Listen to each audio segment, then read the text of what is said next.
Hi everyone. So having studied about the constraint optimization as a concept using Lagrange multiplier in my earlier lecture, now we're in a good position to explore about its applications.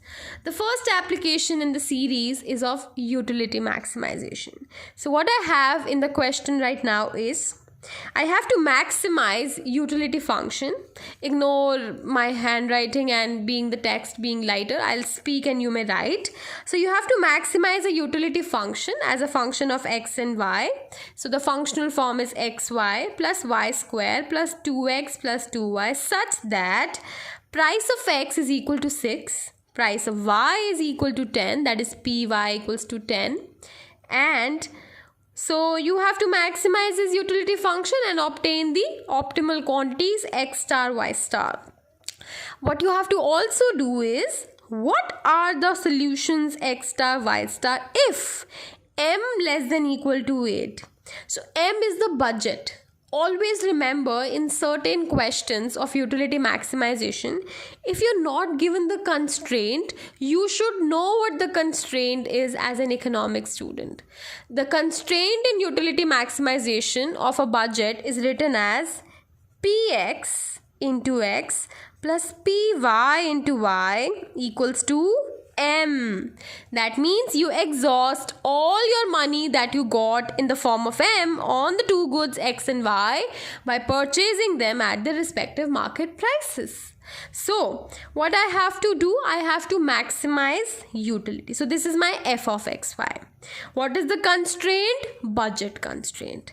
Px is 6, py is 10. So budget constraint will become 6x plus 10y equals to m as written over here. So this is my g of xy. My utility function is f of xy. That is my objective function. So what is the Lagrangian? Lagrangian f x y lambda is equal to u of xy, that is your objective function, plus lambda into c minus g of xy. This is the standard form.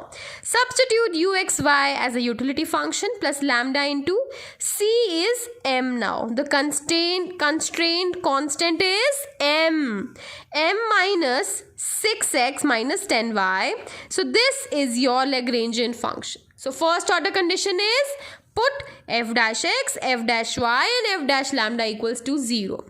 You can easily work out f dash x. So that will be y plus 2 minus 6 lambda equal to 0. Likewise f dash y and f dash lambda. I am not doing this simple mathematics for you here. You can work this out.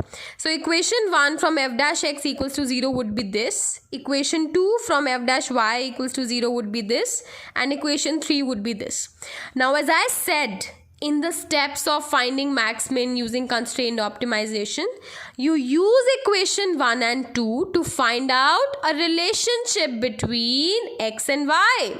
Then you use that relationship to substitute in equation 3 to get the precise values of x, y and lambda. So what you do, you pluck out lambda from both of these. See, this is y plus 2 minus 6 lambda equals to 0. So lambda would be y plus 2 upon 6. Likewise here you have x plus 2y plus 2 minus 10 lambda equals to 0. So that will be 2 plus x plus 2y upon 10 equals to lambda. And then you can actually equate both of these equations as this, since both of them are equal to lambda. So you pluck out the lambda and then you put them equal. You will have ultimately y equals to 4 minus 3x. So y is equal to 4 minus 3x is the relationship I was looking for.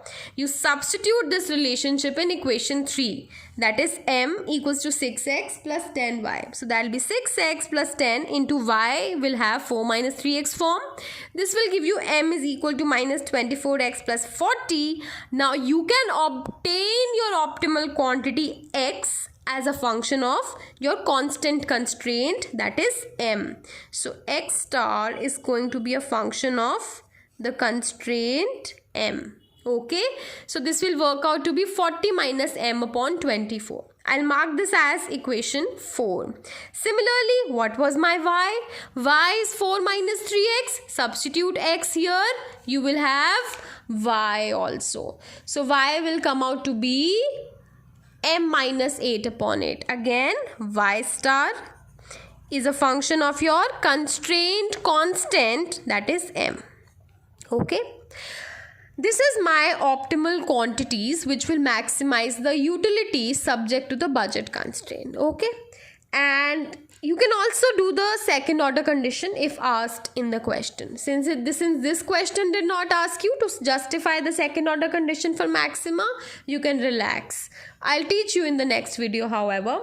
The question asked you one more thing, and that was, what are the solutions x star y star if m is less than equal to 8? So now I'll do that. From equation 5, where I have y as a function of m, and from equation 4, where I have x as a function of m, I'll pluck out m. I have plucked out m from both of these equations as this. M equals to 40 minus 24x star and m is equal to 8y star plus 8. Now I'll impose the constraint on m as the question has asked me to do. So now m less than equal to 8 implies 40 minus 24x star less than equal to 8. This will give you x star greater than equal to 4 by 3. Likewise here, 8y star plus 8 less than equal to 8. This will ultimately lead to y star less than equal to 0. But ask yourself, can quantity consumed be negative? No. So this will be further interpreted as y star equal to 0. So the answer is that when m is less than equal to 8, my optimal quantity x star will be greater than equal to 4 by 3 and I won't consume any y. That is, y star will be less than equal to 0. Y star will be equal to 0. Thank you for watching the video.